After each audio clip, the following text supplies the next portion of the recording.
Morning, Pavanji. Namaste. Oh, sorry. The book is more excited than I am. We are back again here to do the Doha version 2, the part 2 of our book. We are doing a series together and we are studying Living Hanuman for everyone who's watching. We did the verse 1 a few days ago, and now we are moving on to the Doha 2. And Pavanji, in a conversation, he gives us a small synopsis about what it truly means word by word so that we can relate to it in our everyday life. I'm just going, like our usual first one. I'm just going to read it out to you, and then I would love that you give us a meaning that we carry away with us for today. So the Doha 2 begins with बुद्धिहीन तनु जानिके सुमिरो पवन कुमार बल बुद्धि विद्या देहु मोहि हरहु कलेस बिकार. And then you have always, in each of the dohas, you have given an English translation, which is, knowing me to be stupid, I seek you, Pavan-Kumara, knowledge, strength, intellect, a mind free of war. And then there is a small in point that is our takeaway. Sumiro, I am constantly aware of my breath, which is also like an affirmation. Pavanji, I read this chapter and I found it to be more intense, more in-depth, more informative and more elaborative about each word than the Doha one that we did. I mean, it's a big chapter, but I would love if you can just, give us something to take away word by word from the Doha. So the Doha means a couplet. There are 3 Dohas and 40 chaupais, quatrains, as we mentioned earlier. So this is the second Doha in which it is being said, Buddhihin tanu janke, sumiro pavan kumar, bala, buddhi, vidya, dehu mohi, harahu kalesh vikar. So, Sumiro Pavan Kumar, I remember Pavan Kumar. I'm remembering you, Pavan Kumar. Pavan Kumar happens to be my name, but Pavan Kumar simply means son of Pavan. Pavan means the wind, son of the wind god. What is the son of the wind? Son of the wind is our breath. Our breath is born out of the air element. And on that breath rides prana. So in my book, I have written that for people who don't believe in Hindu religion, who don't believe in God as a monkey in Hanumanji, they could replace the name Hanuman simply with the word breath, and the whole book will read still the same. The whole book is about the breath that unifies us. Whenever there is conflict, whenever there is confusion between 2 people, whenever we find differences of opinions, one thing that can bring us in unity, in unison, is a remembrance that it is the same breath which is flowing between us. Between 2 people who are fighting, the person who is hitting is breathing out the same. The person who is being hit is inhaling the exhaled breath of his hitter, and what he's exhaling in fear, the attacker is inhaling that. They're united in breath. In the breath, there is no conflict. It's the same breath. It's called prana, and in Sanskrit and in Hindi, all living beings, every leaf of plant, all living beings are known as prani. They are sustained with prana.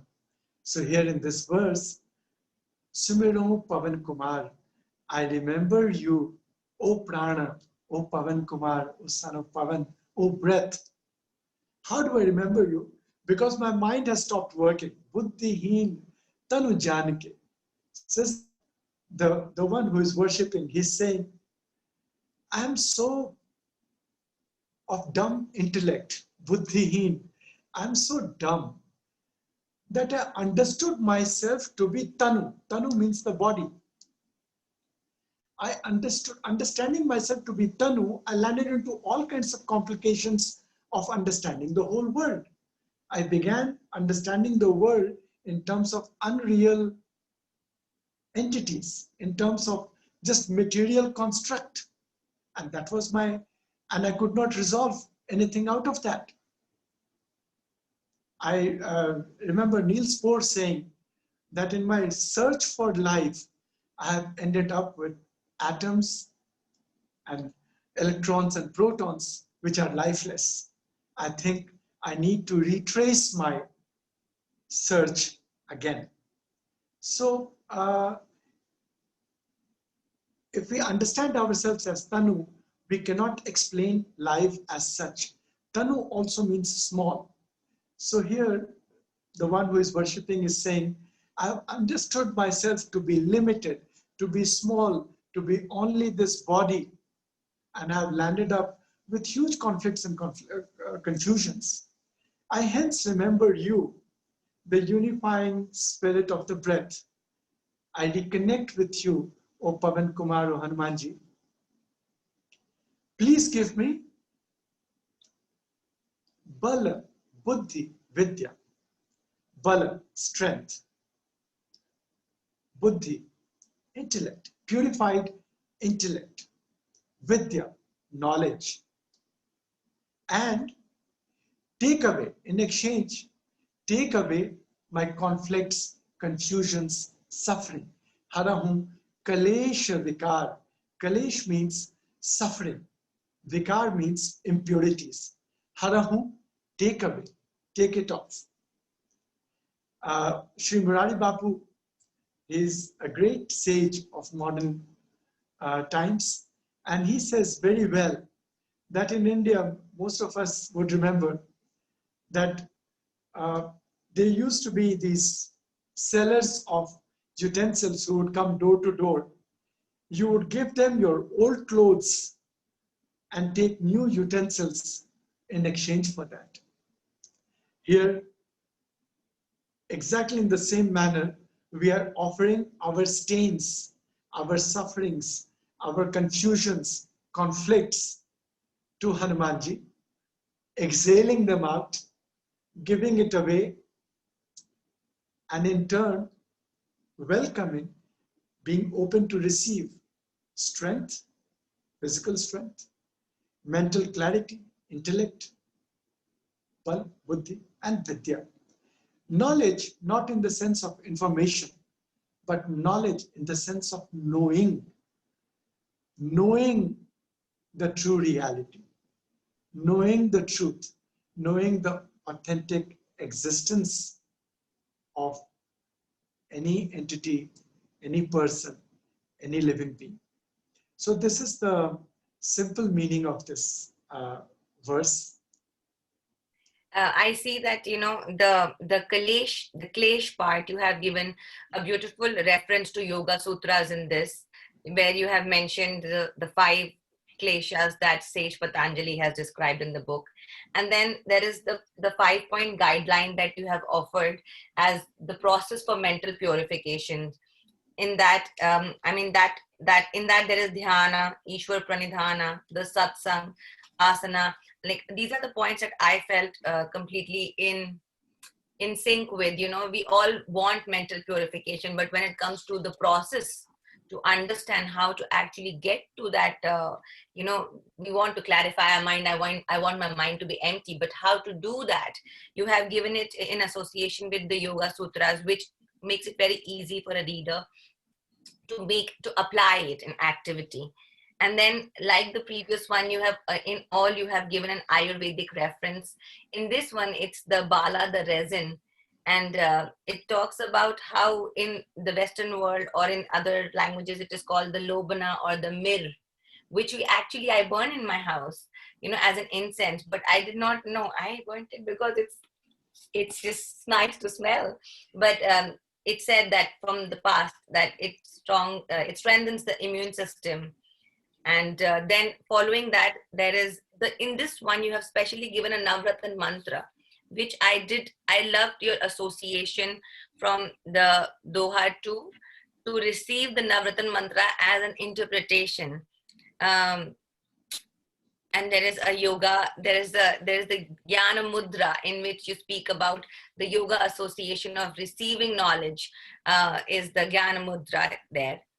So I would just quickly come to the part where we have the in-journey questions, which is the most interesting and the most provocating part, because it will provocate us to think, introspect, and then come up with some answers.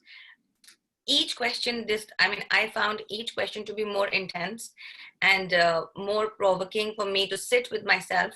I would love that if you give some answer to this third question, which is, what is my plan for resolving the suffering, conflicts, and impurities through the application of strength, intellect, and knowledge?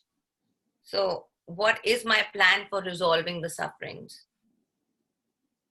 Fantastic. I'm so happy that you picked up on this question, because this is the most important question that one needs to ask oneself, or one is constantly asking, but one is not aware that one is asking that to oneself all the time. We are in face of mighty conflict and confusions all the time, and all the time we are seeking a resolution, but we seldom find the time to systematically sit down, reflect, and come up with our own personal plan of resolving our issues. Uh, as you have mentioned about the Yoga Sutras and purification of the mind, let me first mention here that Chitta Prasadana, that the Yoga Sutra mentions, Chitta Prasadana, pleasanting of the mind, making the mind a pleasant place, making the mind a pleasant space. This is a qualificatory sutra of the Yoga Sutra. The primary qualification to be on the path of yoga is to have a purified mind. A mind with conflicts and confusions can't sit for meditation even for one moment, can't focus on a page of a book even for 5 minutes or 2 minutes to absorb it. So it's very important.